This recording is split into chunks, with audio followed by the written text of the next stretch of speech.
with a tone of renewed optimism. Our president, Bola Tinubu, earlier today insisted that the sacrifices of the last 2 years, well, they've resulted in yielding results, promising that the country is now on a path to recovery and stability.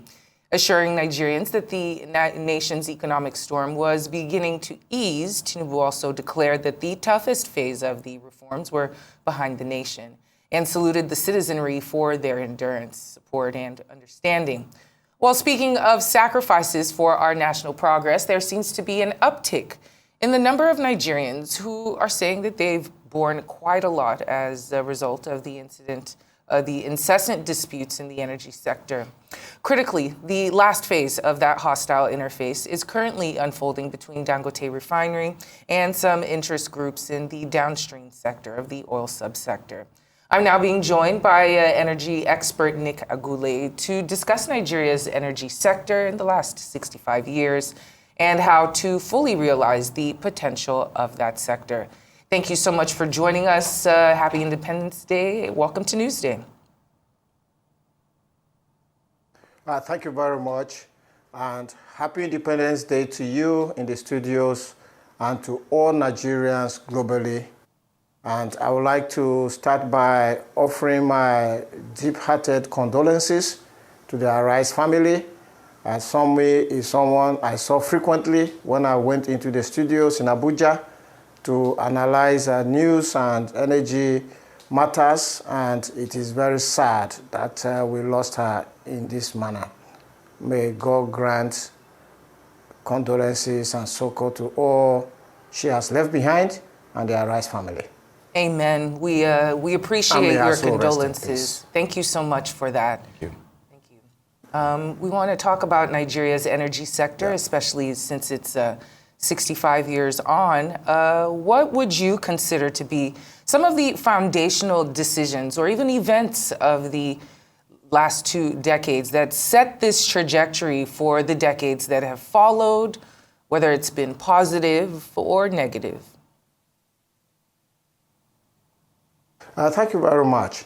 So if we x-ray Nigeria's energy journey from independence 65 years to now, if we look at oil and gas production, and then we look at electricity, we will say that we have made progress, but we are not where we should have been because there has been a lot of opportunities that we have missed.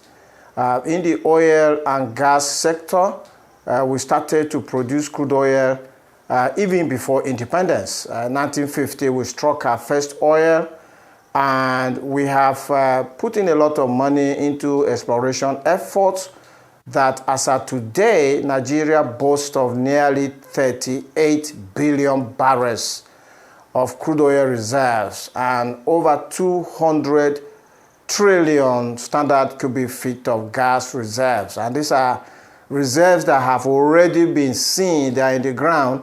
What is left is to put in efforts to bring them to the surface. And so the problem is that we are not putting in enough efforts to bring it to the surface because as of today, more than 60 years since we started to produce oil and gas, we are producing less than 2 million barrels per day of crude oil. And there are nations that came along the way much later than us that are producing far more oil. In context, you will see that other nations like the United States is producing 13 million barrels per day. The likes of Saudi Arabia, they are producing almost 10 million barrels per day. So there is absolutely no reason why we at this point shouldn't be producing at least 5 million barrels per day. And we can only imagine how much the economy will be positively impacted if we achieve that. But where we're even doing worse is gas. Because we have 200 trillion standard cubic feet of gas already discovered in the ground. Nigeria is technically a gas nation. And we have not punched our weight. We have not unlocked value from gas. And we see nations like Qatar that came along the way. Qatar is now a gas nation. They are producing a lot of gas. They're one of the world's leading producers of gas. In fact, for the benefit of our viewers, Qatar is no longer even a member of OPEC. They've left OPEC because they say, look, we produce more gas now than oil, so let's go and focus on our gas. And Nigeria has not unlocked value from gas. Instead, the gas that we produce with crude oil, we have been flaring the gas over time, as if the gas has no value. And let's not forget, as we speak today, the largest quantum of electricity generation all over the world is coming from gas. Gas is the biggest source of electricity generation.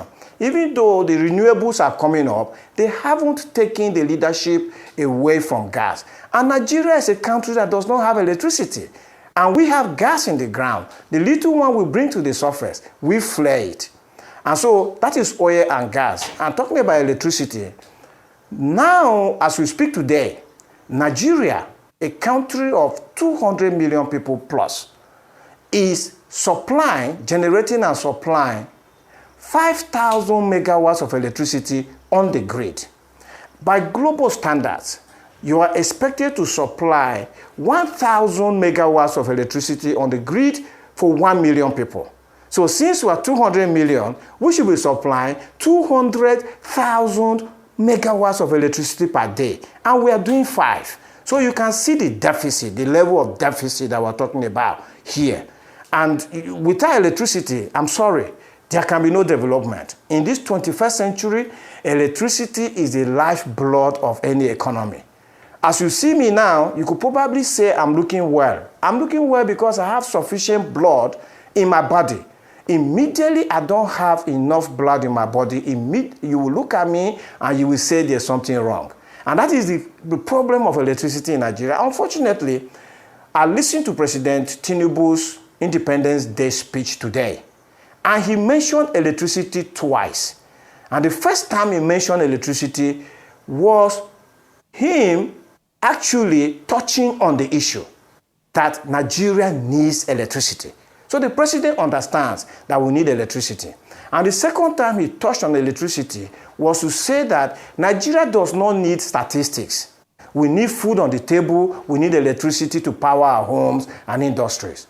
But the president said nothing about how he's going to get us from that point where he accurately analyzed that we don't have electricity enough to the point where we will now have this electricity to power our homes and industries. And if I were to offer the president an unsolicited advice, I would say that Mr. President has appointed a minister responsible for power.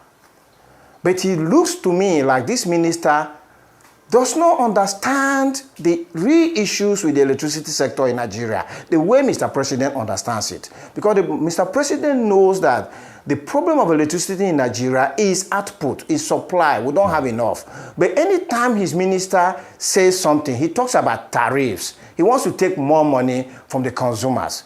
So the issue now here is this.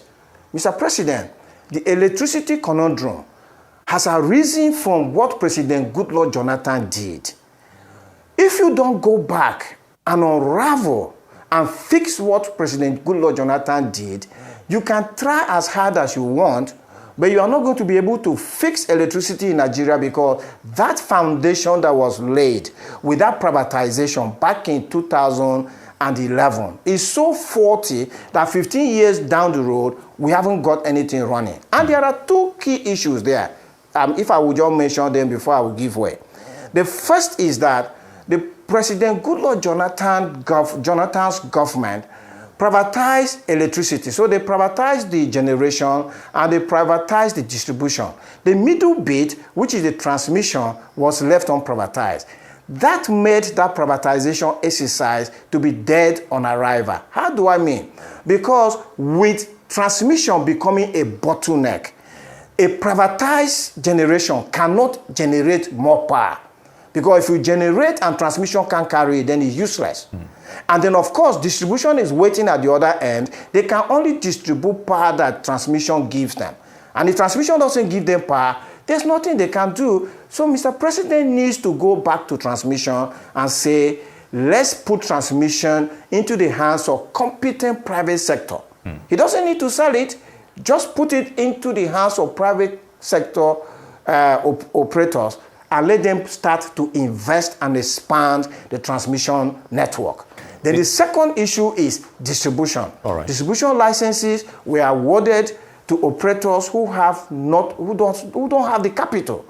I checked them out at the Corporate Affairs Commission. Some of them have 5 million naira in capital. That's $3,000. So they don't have money to invest. They are waiting on tariffs to invest. Nobody waits on tariffs to invest. You must look for investment, put it in before you then get the revenue out. So if Mr. President takes this step, he will unlock the issues with the electricity sector. Indeed, Mr. Agule, and of course, you've just touched on the issue of not having a fully liberalized energy sector pertaining to power generation, as it were. And also, it's disheartening when you mention the fact that, the gas flaring, it hasn't been given that much attention these days. And it's always rather sad to see that every attempt to end gas flaring has been extended further in that respect. Now, let me ask you, the energy transition was also mentioned in the president's speech recently. How much of that will enable alternative source of energy with less dependence on fossil fuel? And are we doing enough so far?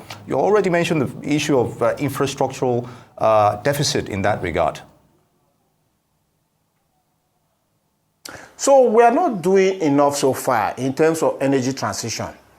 When it comes to energy transition, that is moving away from fossil fuels to renewable energy, Nigeria is in a poor position to lead the world. How do I mean? The world agrees that gas is the transition fuel, and we have abundance of gas. So I've already addressed that. Secondly, Nigeria is a nation that is blessed with some of the most abundant renewable energy sources. We have the sunlight every day. We have wind everywhere in Nigeria. We have water bodies everywhere in Nigeria. The last time I checked, Nigeria has got over 200 rivers. And each of those rivers provides a source of renewable energy through hydroelectricity. And of course, we have the land to cultivate for biomass. So given these endowments that we have, Nigeria can sit and lead the world in energy transition. But this can only happen if investment come in. And that's where we're not doing enough, because let's be honest, the Nigerian government does not have the money to invest. How do I mean? Look at the federal government budget of 58 trillion. That is around about $40 billion. $40 billion is the budget for some local governments or counties elsewhere. It's no big money at all. So what Nigeria needs to do is to open up the economy and attract private sector investment to come in. I can give you a very good example, because we have very good examples in Nigeria already. Look at telecoms. So when we had telecoms in the hands of a government entity, NITEL, we just had 500,000 telephone lines in Nigeria. And when we opened the space and the MTNs and co came in with capital, and these guys have invested over $100 billion into the Nigerian economy up to date. As they put in that $100 billion, they expanded the availability of telephones. And as we speak today, we have over 220 million telephone lines in Nigeria. That's the kind of impact we're talking about. And I can assure the president and our leaders that any of the sectors in Nigeria that they open up, and $100 billion of investors' money comes in, is going to be liberated. If they put that money in electricity, if they open up the electricity to put that kind of money in, Nigeria will start getting 50,000 to 100,000 megawatts of electricity. If they open up the steel sector, we are going to start producing our steel by ourselves. Because right now, as we speak, Mr. President says something in his broadcast and say, we are now exporting more than we're importing. And I was scratching my head. You know why I was scratching my head? Look around where you are, even in the studio where you are, and here where I am. Look at the quantum of steel, iron and steel that you see. It's all imported. Why is it imported? Because we don't have any steel plant that is running. Put $100 billion there, you can get them to run. Put Put $100 billion in railways, we can get railways to run. Put $100 billion in agriculture, we can get agriculture to run. So the time has come for the Nigerian government to give way. Give way to the private sector. Let the government deal with regulating the economy. And let the private sector step in with their money, as they did in telecoms, as they have done in upstream petroleum, as they have done in element petrochemicals, as Dangote has done in midstream, so that we can then enjoy the value of private sector investment and kickstart this economy. Very, very well said. We'd like to thank you for joining us this afternoon. Energy expert Nick Agule, thank you for joining us here on